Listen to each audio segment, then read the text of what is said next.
মনত বড় আশায় আছিল তোমারে লয়া, মনত বড় আশায় আছিল তোমারে লয়া। 2 বছর পর বিয়া গড়ি গজ্য মাই সংসার।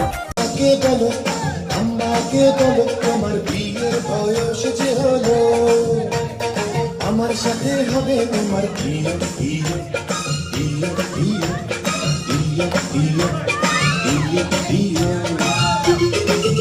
তোমার আব্বাকে বলো আম্মাকে বলো তোমার বিয়ের বয়স যে হলো, আমার সাথে হবে তোমার বিয়ে বিয়ে বিয়ে বিয়ে বিয়ে বিয়ে বিয়ে।